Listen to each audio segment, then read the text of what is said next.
আমার এই মনেরও সেই কামনা সোনার মদিনায়, আমার এই মনেরও সেই কামনা সোনার মদিনা।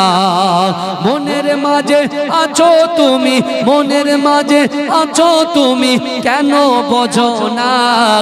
আমার এই মনেরও সেই কামনা সোনার মদিনা। সবুজ গম্বুজের নিচে একটু দাঁড়াবো, আমার প্রিয় নবীজিকে সালাম জানাবো। সবুজ গম্বুজের নিচে একটু দাঁড়াবো, আমার প্রিয় নবীজিকে সালাম জানাবো। যার প্রেমে পাগল হয়ে, যার প্রেমে পাগল হয়ে হলাম দিওয়ানা, আমার এই মনেরও সেই কামনা সোনার মদিনায়, আমার এই মনেরও সেই কামনা সোনার মদিনা। জান্নাতুল বাকিতে একটু দাঁড়াবো, প্রাণের প্রিয় সাহাবীদের আমি দেখিব। জান্নাতুল বাকিতে একটু দাঁড়াবো, প্রাণের প্রিয় সাহাবীদের আমি দেখিব।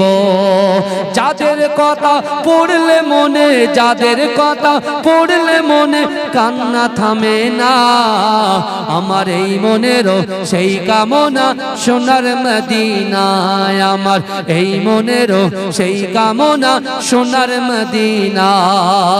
মনের মাঝে আছো তুমি, মনের মাঝে আছো তুমি, কেন বোঝো না?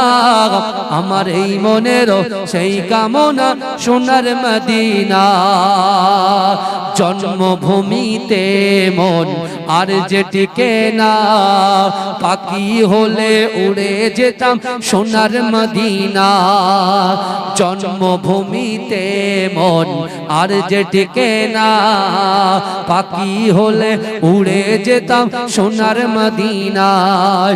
এই বাসনা কবুল করো, এই বাসনা কবুল করো ওহে রব্বানা, আমার এই মনেরও সেই কামনা সোনার মদিনায়, আমার এই মনেরও সেই কামনা সোনার মদিনা। মনের মাঝে আছো তুমি, কেন বোঝো না? আমার এই মনেরও সেই কামনা সোনার মদিনা। আল্লাহুম্মা অনেকটা বলেছি, আমার ভাই দরুদ শরীফ পড়েন। আল্লাহুম্মা সাল্লি আলা। আমি আল্লাহ পাক আমার ঘর জান্নাতে পাঠিয়েছিলাম, আমি তাকে বলেছিলাম আদম তুমি সব কিছু করো, এই গাছের কাছে যাবে না, কিন্তু না না না, আমার সেই পয়গম্বর ভুলে পা দিল, ভুলে ভরে গেল। আমি আল্লাহ পাক রব্বুল আলামিন একটা ভুলের জন্য সেই পয়গম্বরকে 350 বছর ধরে সে আমার কাছে ক্ষমা চেয়েছে, আমি আল্লাহ ক্ষমা করে দেই না, কিন্তু না না না, 350 বছর পরে আমি রব্বুল আলামিন একটা দোয়া দিয়েছিলাম, রব্বানা যালামনা আনফুসানা ওয়া ইল্লাম তাগফির লানা ওয়া তারহামনা লানাকুনান্না মিনাল খাসিরিন। না না না, আপনার ওসিলায় দোয়া চেয়েছিল, আমি আল্লাহ কবুল করে নিয়েছি, কিন্তু আমার হাবিবুল্লাহ হযরতে আদম আলাইহিস সালাতু ওয়াস সালাম একটা ভুল করার কারণে যদি 350 বছর কাঁদে, ও আমার হাবিবুল্লাহ আপনি খুশি হয়ে যান, আপনি রাজি হয়ে যান, আপনার দুনিয়ার জমিনে যত উম্মতিরা আছে ওরা যদি গুনার পর গুনাহ করে, ভুলের পর ভুল করে, খারাপির পর খারাপ কাজ করে, আমি আল্লাহ পাক ওয়াদা করলাম তাদের নামাজের পাটিতে বসে আমি আল্লাহর কাছে দুআত উত্তোলন করে তারা যদি আমি আল্লাহর কাছে দোয়া চায়, তাদের চোখের পানিটা আপনার উম্মতের নাকের ডগায় আসার সাথে সাথে আমি আল্লাহ পাক তাদের জিন্দেগি জীবনের গুনাহ খাতাগুলোকে মাফ করে দেব। জোরে বলুন না সুবহানাল্লাহ। আরে জোরে বলা যাবে না, নারে তাকবীর, নারে তাকবীর। আমার ভাইরা চিন্তা করে ভাবে রাসূলুল্লাহকে আল্লাহ ওয়াদা করছেন যে আপনার উম্মত শুধু চোখের পানিটা ফেলবে, চোখের পানিটা নাকের ডগায় আসবে, এই জায়গাটা আমি আল্লাহ ক্ষমা করে দেবো। জোরে বলেন, জোরে হবে না সুবহানাল্লাহ। কিন্তু আজকে দেখুন আমরা হাসছি বেশি, কাঁদছি কম। কথা ঠিক না ভুল? এখনো সময় আছে নিজে পরিবর্তন করে, এখনো সময় আছে। আল্লাহ কোরআনে বলছেন, বান্দা ওয়ালিমান খাফা মাকামা রাব্বিহি জান্নাতান। আল্লাহ বলছে, ও বান্দা, কাল কিয়ামতের মাঠে, কাল হাসরের মাঠে আমি আল্লাহর সামনে দাঁড়ানোকে তুমি যদি ভয় করো, আমি আল্লাহ তোমাদেরকে দুটো জান্নাত পুরস্কার দেব। জোরে বলে, কটা জান্নাত দেবে বাবাজি বলেন? কটা দেবে? দুটো। দুটো দুটো জান্নাত আমার আল্লাহ পুরস্কার দেবে। কটা জান্নাত? দুটো। জান্নাত কত বড় আমরা পরে শুনব, আগে এই কথাটা শুনেন। ওমর ইবনুল জামু হুজুরের চারটে নিয়তের ভিতরে আল্লাহ কটা কবুল করলেন? একটা মনে আছে তো, না ভুলে গেছেন? তাকবীর দেন, নারে তাকবীর, আরো জোরে নারে তাকবীর। আমার বাবাজিরা ভালো করে, ওমর ইবনুল জামু বসে আছে কোথায়? রাসূলুল্লাহর দরবারে। রাসূলুল্লাহর দরবারে বসে আছে। হঠাৎ করে খবর, ইয়া রাসূলুল্লাহ, মক্কা থেকে হাজার আসছে। কোথায়? বদরে। কোথায় আসছে কথা বলে? বদর প্রান্তরে আসছে হাজার কাফেররা, তাদের কাছে সশস্ত্র সব আছে। আল্লাহ রাসূল রেডি হচ্ছেন, সাহাবাদেরকে ডাকলেন। রাসূলুল্লাহ সাহাবাদেরকে গুনে দেখছেন মাত্র কতজন? 313 জন। কতজন কথা বলে? 313 জন। তাদের ঈমান দেখে। আর আমরা এখন কোটি কোটি উম্মত, প্রত্যেক গ্রামে হাফ হাফ। এতেই আমরা ওরে বাবা রে, এসআইআর হচ্ছিল, মাথা গুজে একটা জায়গায় হোম হয়ে বসে আছে। কি লড়বে এরা? আমি তো বুঝে পাই কি লড়বে বলেন? লড়ার আগে হার, কি হবে? অত সহজ নয়। হে যুবক, দিল্লি চলে যাও, দিল্লি। যে ইন্ডিয়ান গেটটা লেখা আছে, যে ইন্ডিয়ান গেটটা আছে, ওই ইন্ডিয়ান গেটে আমি কোন ধর্মকে ছোট করছি না, কারণ আমার রাসূল নিষেধ করেছে, আমাদের প্রফেট নিষেধ করেছেন, কোন ধর্মকে ছোট করা যাবে না। এই বিশ্বের দরবারে যত ধর্ম আছে প্রত্যেক ধর্মকে রেসপেক্ট করার কথা বিশ্বনবী মুস্তাফা বলেছেন। জোরে বলুন না সুবহানাল্লাহ। প্রত্যেক ধর্মকে সম্মান জানিয়ে বলছি।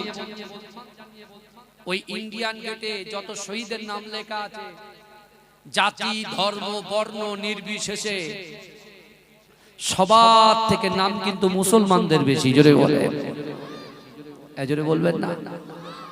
কাদের বেশি বলেন? কত বলেন? মুসলমানদের বেশি। আজকে চিন্তা করেন না, আমার মুজাদ্দেদ জামান দাদা হুজুর পীর কেবলা, তিনি যেমন পীর ছিলেন,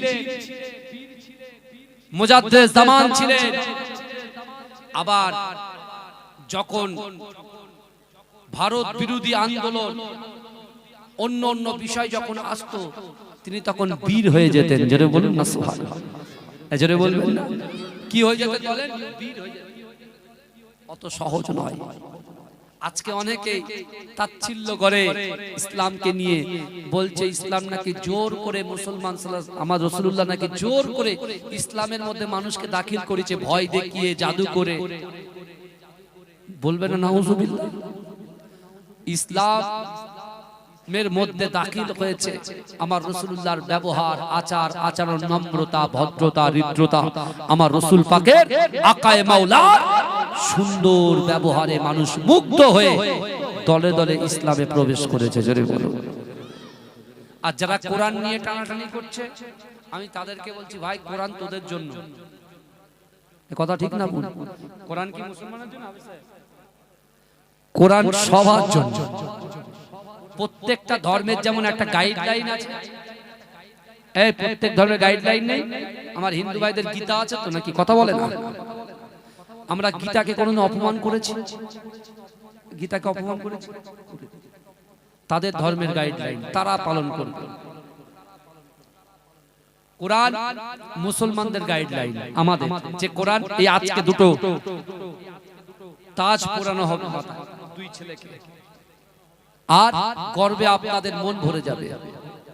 যতদিন ছেলেগুলো দিনের দাওয়াত দেবে, ও যতটা ছাত্র তৈরি করতে পারবে ততটা আপনার সওয়াব পেয়ে যাবেন। জোরে বলুন, জোরে বলবেন।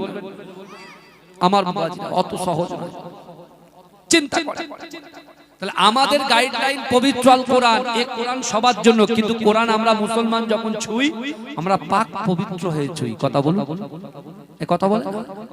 হ্যাঁ, আর কোরআন শান্তির পথ দেখায়, কোরআন পিতামাতার মহব্বত শেখায়, কোরআন বড়দেরকে সম্মান শেখায়, ছোটদের স্নেহ শেখায়, কোরআন ভদ্রতা নম্রতা শেখায়। জোরে বলুন না সুবহানাল্লাহ। কোরআন হচ্ছে একটা ম্যাগনেট। দুনিয়াতে যত গবেষক আছে তারা যখন গবেষণা করছেন, করতে করতে যখন কুল আউযু বিরাব্বিন নাস মালিকিন নাস ইলাহিন নাস মিন শাররিল ওয়াসওয়াসিল খান্নাস আল্লাযী ইউওয়াসবিসু ফি সুদুরিন নাস মিনাল জিন্নাতি ওয়ান নাস, যেই পড়েছে লা ইলাহা ইল্লাল্লাহ মুহাম্মাদুর রাসূলুল্লাহ পড়ে নিয়েছে। জোরে বলুন না সুবহানাল্লাহ, জোরে বলবেন। আমার ভাইরা অত সহজ নয়। কাকে ছোট করছেন আপনারা? মানুষকে ছোট করতে গিয়ে আপনি নিজেই ছোট হয়ে যাচ্ছেন রে ভাই। কথা বলে বদরের যুদ্ধে যখন রাসূলুল্লাহ সাল্লাল্লাহু আলাইহি ওয়াসাল্লাম পৌঁছালেন, সাহাবাদের জিজ্ঞাসা করলেন, এ সাহাবারা কি খবর? আমার ভাই জানেরা, হে নবী পাকের উম্মত উম্মতিরা, হে নবীর দেবানারা, বিশ্ব নবী রাসূলুল্লাহ সাল্লাল্লাহু আলাইহি ওয়াসাল্লাম বদরের যুদ্ধের জন্য প্রস্তুতি নেয়। ও যুবকেরা, আল্লাহর রাসূলের মুহাব্বতে সাহাবা হযরতে ওমর ইবনুল জামু ছুটে ছুটে ছুটে ছুটে আল্লাহর রাসূলের কাছে হাজির হয়ে যায়। ইয়া রাসূলুল্লাহ, ইয়া হাবিবাল্লাহ, হুজুর আমি ওমর ইবনুল জামু, আমি আপনার সঙ্গে যুদ্ধে যেতে যাই। আল্লাহর রাসূল বললেন, ও বাবা ওমর ইবনুল জামু, না না না, তুমি আমার সঙ্গে যুদ্ধে কেমন করে যাবে? তুমি তো একজন অসুস্থ মানুষ। না না না, তোমাকে যুদ্ধে যেতে হবে না। ও যুবকেরা, আল্লাহর রাসূল যখন এই কথা বললেন, ওমর ইবনুল জামু আল্লাহর রাসূলের সামনে কোনো কথা বললেন না, কোনো বাক্য লাভ করলেন না। সরাসরি রাসূলুল্লাহর দরবার থেকে উঠে গিয়ে মসজিদে নববী শরীফে আন্দারে ঢুকে গিয়ে মসজিদে নববী শরীফে ভিতরে ঢুকে নামাজের মাসাল্লা বিছিয়ে আল্লাহর কাছে রোনাজারি করে, ওগো রব্বুল আলামিন আল্লাহ পাক, আমি ওমর ইবনুল জামু আল্লাহর রাসূলের উপরে খুশি, আল্লাহর রাসূলের উপরে রাজি।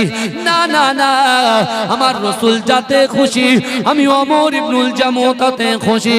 ওগো রব্বুল আলামিন আল্লাহ পাক, আল্লাহর রাসূল বদরের যুদ্ধে আমাকে নিয়ে যাবেন না বলেছেন, আমি কোনো অসন্তুষ্ট নই, কিন্তু না না না, আপনি চাননি বলে আমি যেতে পারি নাই।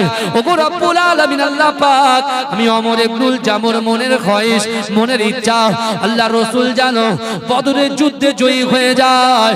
আর দ্বিতীয় নম্বর, আগামী যে যুদ্ধগুলো আছে আল্লাহর রাসূল যদি কোনো যুদ্ধে যায়, আমি ওমর ইবনুল জামুকে আমার রাসূল জানো সঙ্গে করে নিয়ে যায়। জোরে বলুন না সুবহানাল্লাহ। এখন যদি বলে ভাই তোমার সাথে কথা হবে না, ওই কত রাগ দেখায়, তাই না? মহব্বত কাকে বলে দেখে, ভালোবাসা, ইশক, লাভ কাকে বলে দেখে। আল্লাহর রাসূল বলছে, ওমর ইবনুল জামু তোমাকে আমি বদরে নিয়ে যাব না, কারণ তোমার শরীর অসুস্থ। ওমর ইবনুল জামু বলল, একবার কাকুতি বিনতি করেছে যে হুজুর প্লিজ আমাকে নিয়ে চলুন। কোন কসম খেয়েছেন হুজুর আপনি আমার নিয়ে চলুন, আমি থাকতে পারবো না? কারণ আপনার আমার 450 টাকায় যদি আল্লাহ খুশি, আমার আপনার টালির ঘরে যদি আল্লাহ খুশি, তাহলে আপনি আল্লাহকে বলবেন, আল্লাহ আমি আপনার বান্দা, আপনার গোলাম, আপনি যাতে খুশি আমি তাতে খুশি। জোরে বলেন। আল্লাহ 10 লাখ 20 লাখ 30 লাখ 40 লাখ টাকা যাদের দিচ্ছে তাদের শুধু দাও দাও দাও, আর আপনার 350 টাকায় আল্লাহ এমন বরকত দেবে সারা জীবনে আপনি শেষ করতে পারবেন না। জোরে বলুন। এটাই হচ্ছে ঈমান। বাবাজি, এই মাদ্রাসা তিল তিল করে বড় হয়েছে, তাই না? আপনাদের চোখের আরো বড় হবে। গ্রাউন্ড মাদ্রাসা তো নাকি সব আপনার মাদ্রাসা। আলহামদুলিল্লাহ, দেখেন আগামীতে দেখেন আরো বেশি বেশি, এবছরে দুটো, আগামী বছর আরো 4টে 5টা করে এগিয়ে নিয়ে যাবেন ইনশাআল্লাহ। প্রতিষ্ঠান অনেক সুন্দর, আলহামদুলিল্লাহ। আল্লাহ কবুল করুন, আল্লাহুম্মা আমিন। আমি দোয়া করে যাই, আমার দাদু দোয়া করেছেন, আমার বাপ দোয়া করেছেন, ভাইরা দোয়া করেছেন, আবার আমি নিজে এসেছি, আমিও দোয়া করছি। আল্লাহ এই মাদ্রাসা সহ এই গ্রামকে আপনি কবুল করে নিন, বলুন আল্লাহুম্মা আমিন। বলবেন না আল্লাহুম্মা আমিন? কিন্তু আমার ভাইরা ওমর ইবনুল জামু মসজিদে নববীতে গিয়ে আল্লাহকে বলছে, আল্লাহ আপনি যদি চাইতেন তাহলে আমি যেতে পারতাম, আপনি চাননি ওই জন্য যেতে পারি। যুক্তিটা খুব সুন্দর, কথা ঠিক না ভুল? কিন্তু কোশিশ করতে হবে। আল্লাহ বলছেন অহুম লা ইফতানুন, আমি আল্লাহ পরীক্ষা করব। ভাইজান, বিশ্বে আমেরিকার কাছে পারমাণবিক বোমা আছে, তাই না? এই কথা বলে, ওই জন্য সবাই মাথা নত করে রাখে। রাখে কি রাখে না? কথা বলে, মাথা নত করে রাখে। অন্য অন্য দেশরা সব মাথা নত করে রাখে, কেন? তার কাছে কি আছে? পারমাণবিক বোমা। ওরে বাপ রে বাপ, একবার বিস্ফোরণ করে দেয় ঘাস পর্যন্ত জন্মাবে না। কিন্তু এর থেকে বড় পাওয়ার স্পেশালিস্ট আল্লাহ আমাদের কাছেও একটা শক্তি দিয়ে রেখেছে মুসলমানদের জন্য, অনলি যারা ঈমান আছে, যারা কালেমা পড়েছে লা ইলাহা ইল্লাল্লাহ মুহাম্মাদুর রাসূলুল্লাহ, তাদের জন্য আল্লাহ স্পেশাল রেখেছেন। সেটা কি জানেন? দোয়া। জোরে বলুন সুবহানাল্লাহ। দোয়া পারমাণবিক বোমাকেও হার মানিয়ে দেয়, কথা ঠিক না বল? এই কথা বলে, দোয়ার জোর আল্লাহ তো দিয়েছেন। ওইদিকে বদরের যুদ্ধে রাসূলুল্লাহ ওমর ইবনুল জামুকে মদিনায় রেখে 313 জন সাহাবাদেরকে নিয়ে বদরের যুদ্ধে চলে গেলেন। ওইদিকে আছে কতজন? আছে কতজন? মাত্র 313 জন, মাত্র 313 জন। আর কাফেরদের কাছে কতজন আছে? 1000। কহাজার?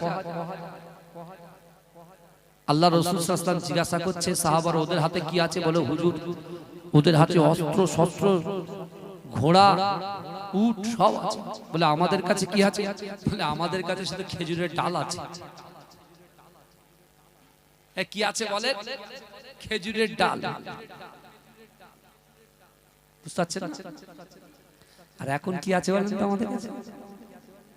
বস্তা বন্দি করা মাটির তলায় ঢুকে রেখে আছে। কি বুঝলেন?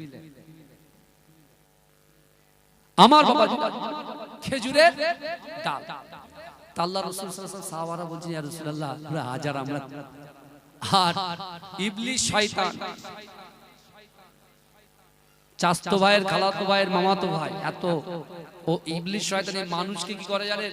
এই যুবকগুলো যারা মিনি মার্কেটে ঘুরছে না, ওদের দোষ না, ওদেরকে পরিচালনা করছে ইবলিস শয়তান। বুঝতে পারছেন? ওই জন্য রাস্তা পাচ্ছে না। এখানে যে নিয়ামত রহমত ঝরে ঝরে পড়ছে, সেটা ওরা অনুভব করতে পারছে না। ঠিক এই হাজার কাফেরকে বদর প্রান্তরে আনার মূলে হচ্ছে ইবলিস শয়তান। কারণ ও সুরাকার রূপ ধরেছেন। সুরাকা একজন পালোয়ান ছিল, তার রূপ ধরে এসেছে। ইবলিস তো সব বুঝতে পারছে। আল্লাহর রাসূল সাল্লাল্লাহু আলাইহি ওয়াসাল্লাম দেখছেন যে 1000 আর 313 জন, আল্লাহর রাসূল আল্লাহর কাছে দু হাত তুলেছেন। আয় আমার দয়ার নবী আসল যে জিনিসটা হাত তুলে দিয়েছে। ওগো রব্বুল আলামিন আল্লাহ পাক মক্কার জমিনে 13টা বছর দিন প্রচার করে মাত্র 313 জনকে জোগাড় করেছি। ওগো রব্বুল আলামিন আল্লাহ পাক, আপনি তো কোরআন বন্টনের দায়িত্ব দিয়েছেন, আপনি তো কালেমার ঝান্ডা উত্তোলন করার জন্য দায়িত্ব দিয়েছেন। ওগো রব্বুল আলামিন আল্লাহ পাক, আমি ওই কোরআন শুনিয়ে মক্কার জমিন থেকে 313 জনকে জোগাড় করেছি। ও যুবকেরা, আল্লাহ রাসূল বললেন, ওগো রব্বুল আলামিন আল্লাহ পাক, এখন যদি 1000 লোক আমার 313 জন সাহাবার উপরে আক্রমণ করে, তারা তো সরকার হয়ে যাবে, বরবাদ হয়ে যাবে, তিন এমন করে দুনিয়ার জমিন থেকে নিশ্চিহ্ন হয়ে যাবে। ও যুবকেরা, আল্লাহ রাসূল ঝরঝর করে কাঁদে। আমার আল্লাহ পাক রব্বুল আলামিন আমার দয়ার নবীকে বললেন, ও আমার হাবিবুল্লাহ, ও আমার হাবিবুল্লাহ, না না না, আমি আল্লাহ পাক রব্বুল আলামিন সব কিছু সহ্য করতে পারি, আপনার চোখের পানি আমি আল্লাহ সহ্য করতে পারি না। ও আমার হাবিবুল্লাহ, আমি আল্লাহ পাক রব্বুল আলামিন আপনার চোখের পানিটাকে সহ্য করতে পারলাম না। ও যুবকেরা, আমার দয়ার নবী যখন দোয়া শেষ করলেন, আমার আল্লাহ পাক আমার দয়ার নবীর ওসিলায় ওই বদর প্রান্তরে আল্লাহ পাকের ফেরেশতা 5000 ফেরেশতাকে ওই বদরের প্রান্তরে আসমান থেকে জমিনে নামিয়ে দিলে। জোরে বলুন না সুবহানাল্লাহ। এ কত হাজার? 5000। আল্লাহর ফোর্স। এই দেখেন কাবা শরীফ তো আছে কোথায়? মক্কায় না? কাবা শরীফে যে একবার তওয়াফ করবে, উম্মতে মুহাম্মাদের ফ্যাসিলিটি দেখেন। আমরা যদি একবার তওয়াফ করি, তারপরে কেউ 3 বার 4 বার 10 বার তওয়াফ করার ক্ষমতা রাখে কি রাখে না? কথা বলে। হাজী সাহেব শুধু একবার হজ করে, হাজী সাহেব একবার 2 বার 3 বার 4 বার 5 বার হজ করে কি করে না? কথা বলে। আর ঠিক মক্কার সোজাসুজি উপরে আরেকটা আছে সিদরাতুল মুনতাহা, যেটা আল্লাহর ফেরেশতারা কি করে? তওয়াফ করে। জোরে বলবেন না? জোরে বলবেন না? যদি ওই সিদরাতুল মুনতাহাকে আল্লাহ যদি ফেলে, পুরো একদম মক্কার কাবা কালো যে ঘর, ওই ঘরে এসেই পড়ে। বুঝতে পেরেছেন আমাদের ইজ্জত আল্লাহ কতটা? রাসূলুল্লাহর ওসিলায় আল্লাহ ইজ্জত দিচ্ছে। দেখেন আল্লাহর যত মালাইকা ফেরেশতারা আছে, একবার করে সুযোগ পায়। যে একবার তওয়াফ হয়ে যাবে, তার জিন্দেগি তার সুযোগ পাবে। সিদরাতুল মুনতাহাটা যে একবার কি করবে বলেন? তওয়াফ করে। ফেরেশতারা যেটা একবার তওয়াফ করবে, সে আর জিন্দেগিতে দ্বিতীয়বার সুযোগ পাবে না। কিন্তু উম্মতে মুহাম্মাদি একবার হজ করতে যাবে, কিন্তু আল্লাহ ইচ্ছা করলে 10 20 50 বার সে হজে গিয়ে তওয়াফ করতে পারবে। জোরে বলুন, জোরে বলবেন না? তাহলে কত ফেরেশতা আছে আপনি ভাবেন। আর আমাদেরকে বাংলাদেশে পাঠাবে?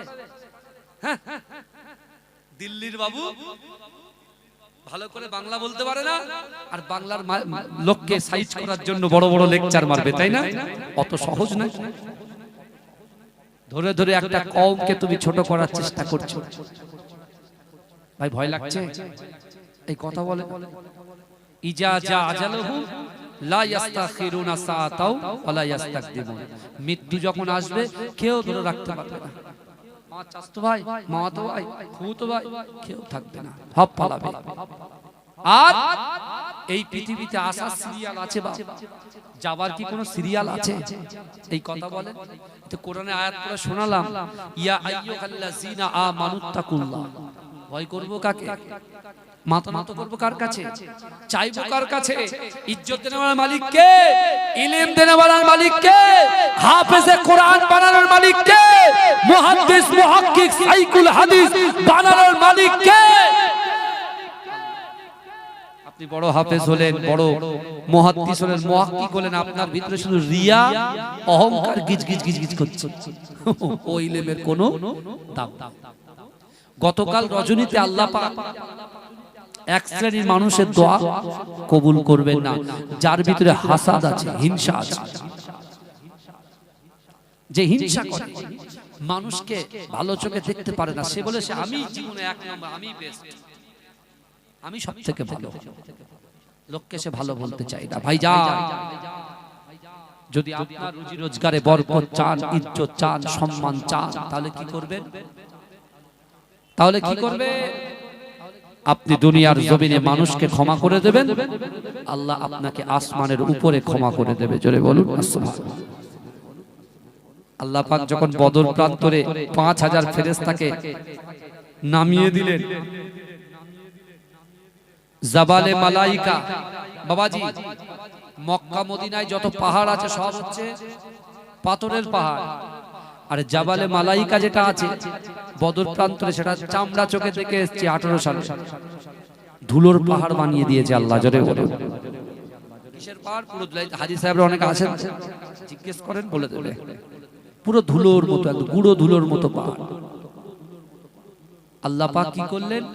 313 জন হাজারকে আল্লাহ উড়িয়ে দিয়ে, আবার দেখেন বদর প্রান্তরে যে রাসূলুল্লাহকে কষ্ট দিয়েছেন, যে রাসূলুল্লাহকে লাঞ্ছিত করেছেন, অপমানিত করেছেন, উটের ভুঁড়ি পর্যন্ত রাসূলুল্লাহর গায়ে চাপিয়েছেন, সেই আবু জেহেলকে আল্লাহ বদর প্রান্তরে জাহান্নামে পাঠিয়ে দিয়েছে। জোরে বলুন। আমাদের লাগবে কি বলেন তো? শক্তি। তাহলে শক্তি করতে গেলে ওই AK-47 অমুক তমুক এসব আমাদের লাগবে না। বুঝতে পেরেছেন? বড় বড় গান ফান লাগবে না, বোম টোম লাগবে না। আমাদের লাগতে গেলে আমাদের নামাজের পার্টিটা দরকার। নামাজের নামাজ পড়েন, আল্লাহকে ভয় করেন, রসুলকে মহব্বত করেন। আপনি দোয়া চাইবেন হাতে এইভাবে, লোক আপনাকে ক্ষতি করার চেষ্টা করবে, আপনি দোয়া করবেন আল্লাহ হেফাজত করুন, আল্লাহ হেফাজত করে দেবে। জোরে বলুন না সুবহানাল্লাহ। জোরে বলবেন না? হ্যাঁ আমার ভাইরা, আর আমার মায়েদেরকে বলবো, এই গ্রামের পার্শ্ববর্তী গ্রাম থেকে যারা এসেছেন, দয়া করে আপনার পীরের আওলাদ হিসাবে আমি আপনাদেরকে বলবো, আপনারা আপনাদের সন্তানগুলোকে মাদ্রাসায় পড়ান। যদি আপনি মনে করেন যে হুজুর তাহলে আমি আমার ছেলেকে ডক্টর বানাবো না, ইঞ্জিনিয়ার বানাবো না, হ্যাঁ আমি বলবো যে অবশ্যই আপনার ছেলে ডক্টর হোক, মাস্টার হোক, ইঞ্জিনিয়ার হোক, ব্যারিস্টার হোক, অ্যাডভোকেট হোক, সবই আমরা চাই, দোয়া করি আল্লাহ কবুল করুন। কিন্তু শরিয়াতি শিক্ষা আপনাকে দিতে হবে, কারণ আপনি যে ছেলেটাকে ইংলিশ মিডিয়ামে দিলেন, সেই ছেলেটাই যখন আপনি জান্নাতে যাবেন, সে হাতটা ধরে বলবে আল্লাহ আমার বাপ আমাকে ইংলিশ পড়ানোর জন্য পাঠিয়েছিল, ম্যাথের জন্য পাঠিয়েছিল, একটা দিনও বাড়ির পাশে বক্তব্যে আমাকে একটা দিনও ফোর্স করেনি, একবারও বলেনি যে যাও মাদ্রাসায় গিয়ে আলিফ বা তাসা পড়ো। আমার বাপ বলেনি। আল্লাহ যদি বলতো হয়তো আমি এই ইংলিশ ম্যান হয়ে থাকতে পারতাম। কি বুঝলেন? দোষ আপনাকে দেবে। আপনার মেয়েটা বলবে আল্লাহ আমার বাবা আমাকে পর্দা করার কথা কখনো বলেনি, আমাকে আমার আব্বা যে পোশাকটা চুজ করতো সেই পোশাকটা আমি পরতাম। আল্লাহ এ দোষ আমার নয়, আমার অভিভাবক, তাকে ধরে। তখন কোথায় যাবে? আসুন আমরা পরিবর্তন হয়ে যাই। আল্লাহর কোরআন বলছে ইন্নাল্লাহা লা ইউগাইয়িরু মা বিকওমিন হাত্তা ইউগাইয়িরু মা বিআনফুসিহিম। আমার আল্লাহ বলছে যে জাত যে কওম নিজে পরিবর্তন হবার চেষ্টা করে না, আমি আল্লাহ ওই জাতি ওই কওমকে কখনোর জন্য পরিবর্তন ঘটাই না, পরিবর্তন ঘটাই না। আমার ভাইরা আগে নিজেদেরকে পরিবর্তন করি। এ যুবক তুমি জিনা করছো করো, তুমি হারাম খাচ্ছো খাও, কিন্তু নামাজটা তুমি পড়ো। আজকে তুমি নামাজটা ছেড়ো না, তুমি যদি নামাজ পড়ো এই নামাজ তোমার জিনা তোমার হারাম কাজ থেকে দূরে সরিয়ে নিয়ে আসবে। জোরে বলো এ কথা ঠিক না? আমরা গুনাহ করছি, তুমি গুনাহ করো, কিন্তু নামাজটা ছেড়ো না। যে কোনো মুহূর্তে, যে কোনো সময়ে, যে কোনো বিষয়ে নামাজটা কন্টিনিউ চালিয়ে যান। দেখবেন একদিন আপনার মনটা আল্লাহ খুলে দিবে, আল্লাহ আপনাকে হেদায়েত দেবে। কোন হুজুর, কোন মুহাদ্দিস সাহেব হেদায়েতের মালিক নয়, হেদায়েতের মালিক হচ্ছেন আমার আল্লাহ। চাইবো কার কাছে? আল্লাহর কাছে চাইবো। আমার সোনার ভাইরা আজকে এই মাদ্রাসার দিকে লক্ষ্য রাখতে হবে, এই মাদ্রাসার দিকে আপনাদের লক্ষ্য রাখতে হবে। এই মাদ্রাসাতে দান খায়রাত করতে হবে, কারণ বিশ্বনবী রাসূলুল্লাহ নিজে বলেছেন ফালা তাকুল্লাহুমা উফি ওয়ালা তানহারহুমা ওয়া কুল্লাহুমা কাওলান কারীমা। আল্লাহ বলছে বান্দা তোমাদের আচার আচরণে, তোমাদের ব্যবহারে তোমাদের পিতা মাতা যেন উফ শব্দ না করে। কি শব্দ না করে? উফ শব্দ না করে। কিন্তু আল্লাহর রাসূলের একজন যুবক সাহাবা দাঁড়িয়ে বলছে ইয়া রাসূলুল্লাহ, হায় হায় আমার পিতা মাতা ইন্তেকাল করেছে ইয়া রাসূলুল্লাহ, আমি যখন বাড়িতে যাই বুকটা ফেটে যায়, মা বাপকে দেখতে পাই না, আমার মনে মনে হয় ইয়া রাসূলুল্লাহ এই কোরআন শোনার পরে আমার মা বাপ যদি বেঁচে থাকতো তাহলে মা বাপকে গিয়ে একটু খিদমত করতে পারতাম। আল্লাহ রাসূল বলছে যুবক তুমি তোমার মরা পিতা মাতাকে খিদমত করতে চাও? এই শুনছেন? মরা পিতা মাতাকে কি খিদমত করতে চাও? যুবক বলছে ইয়া রাসূলুল্লাহ মরা পিতা মাতাকে খিদমত করা যায়? রাসূল বলছে হ্যাঁ যায়। জোরে বলুন না সুবহানাল্লাহ। এই আজকে খালুওয়ালা গ্রামে আমার সামনে পিছনে ডান দিকে বাদিকে যত কবরবাসীরা কবরে চলে গেছেন, আমাদের বাপ মা দাদা দাদি নানা নানি, তাদেরকে খিদমত করা যায়। কে বলেছে? রাসূলুল্লাহ বলছেন। আল্লাহ রাসূলের সাহাবারা জিজ্ঞাসা করলেন, ইয়া রাসূলুল্লাহ, হাবিবাল্লাহ, না না না, আল্লাহ রাসূল আপনি জানিয়ে দেন মা বাপকে কেমন করে খিদমত করব। ও যুবকেরা, বিশ্ব নবী রাসূলুল্লাহ সাল্লাল্লাহু আলাইহি ওয়াসাল্লাম ওই সময় সাহাবাদেরকে বললেন, ও আমার সাহাবারা, আল্লাহ পাক রব্বুল আলামিন 5 ওয়াক্তের নামাজকে ফরজ করে দিয়েছে। ওই 5 ওয়াক্তের নামাজের পাটিতে আল্লাহর বান্দা বান্দিরা নামাজ আদায় করার পরে দুহাত আল্লাহর কাছে উত্তোলন করে যদি এই দোয়াটা পড়তে পারে, রব্বির হামহুমা কামা রব্বায়ানি সগীরা, রব্বির হামহুমা কামা রব্বায়ানি সগীরা, রব্বির হামহুমা কামা রব্বায়ানি সগীরা। না না না, আল্লাহ রাসূল বললেন যদি এই দোয়াটা কোন সন্তান যদি পড়ে, না না না, তার মৃত পিতা মাতার খিদমত করার সওয়াবটা আল্লাহ পাক তার আমলনামায় লিপিবদ্ধ করে দেবে। ও যুবকেরা, বিশ্ব নবী রাসূলুল্লাহ সাল্লাল্লাহু আলাইহি ওয়াসাল্লাম কোরআনের আয়াত পড়ে শুনিয়ে দিলেন। ও আমার সাহাবারা শোনো শোনো, আল্লাহর কোরআন বলছে, ও আম্মাস সাইলা ফালা তানহার, যদি কোনো মানুষ, কোনো ব্যক্তি, কোনো সাইল কোনো মানুষের কাছে হাত পাতে, ওই হাতটাকে তোমরা ফেরত দিও না।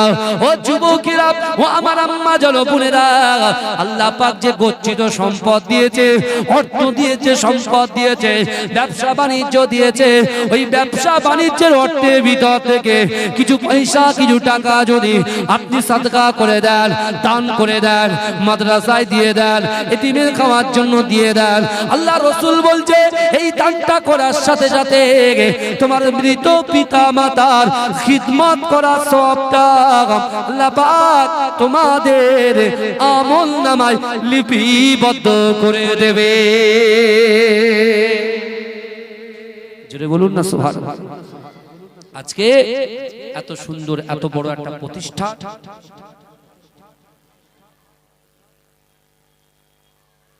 আমার বাবা এই প্রতিষ্ঠানে আপনারা একটু খেয়াল রাখবেন। বলুন ইনশাআল্লাহ রাখবেন তো নাকি?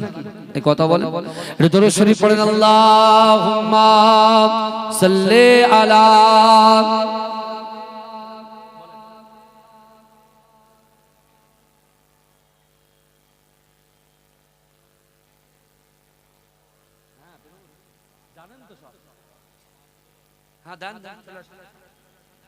দরুদ শরীফ, আল্লাহুম্মা সাল্লি আলা।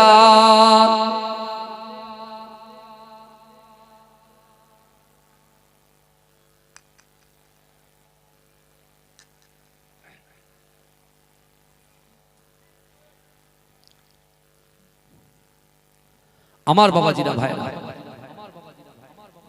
তাহলে চিন্তা করুন, বিশ্ব নবী রাসূলুল্লাহর মহব্বত, ভালোবাসা আমাদের অন্তরে রাখতে হবে কি হবে না? কথা বলে এই ইনশাআল্লাহ বলবেন না? তাকবীর দেন, নারে তাকবীর, আর একটু জোরে দেন নারে তাকবীর।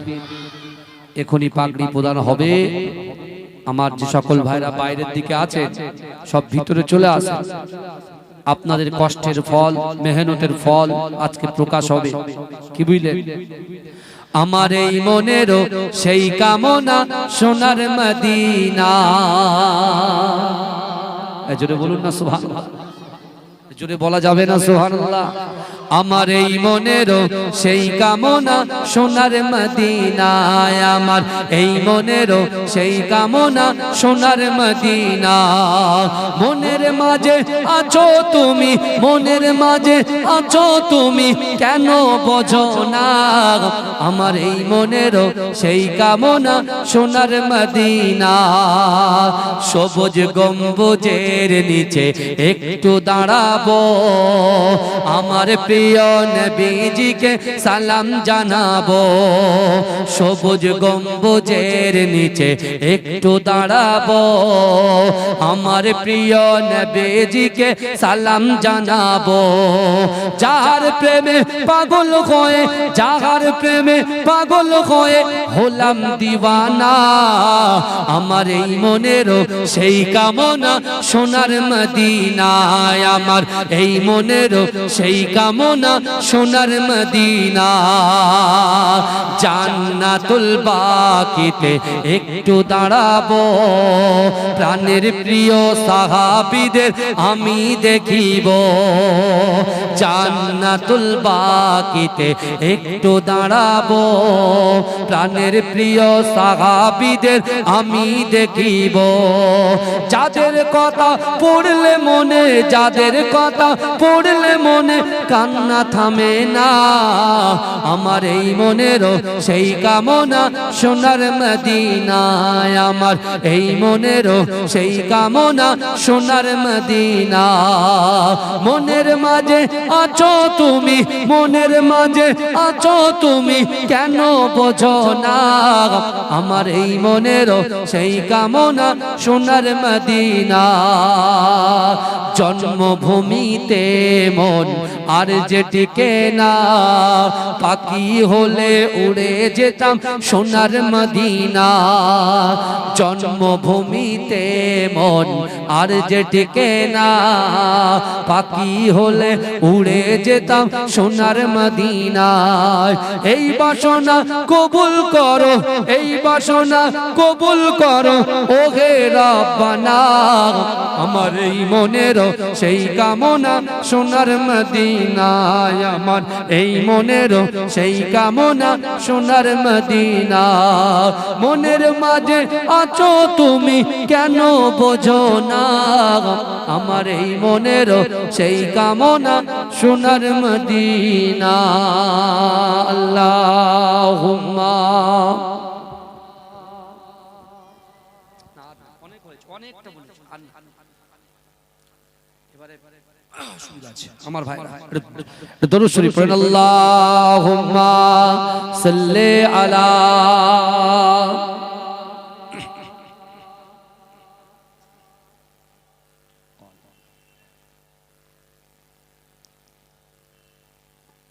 আমার বাবাজিরা আমাকে আবার এখান থেকে আরেক জায়গায় যেতে হবে বুঝতে পারছেন তো এমনি দুটো করে জলসা দিই না হয়ে গেছে এখন বুঝতে পারছেন জোর জবরদস্তি আজকে সত্যি খুব ভালো লাগছে এত সুন্দর একটা প্রতিষ্ঠানে আল্লাহ আমার মতো গুনাহগারকে নিয়ে এসেছেন আপনারা খাস করে আমাদের জন্য দোয়া করুন আল্লাহ পাক যেন মাজিরাটি হুজুর পীরকে আওলাদদেরকে দ্বীনের উপরে কায়েম রাখেন বলুন আল্লাহুম্মা আমিন আপনারা সকলে জানেন চৈত্র মাসের প্রথম শনিবার মাজিরাইল পীরডাঙ্গা দরবার শরীফ ইসালের সওয়াব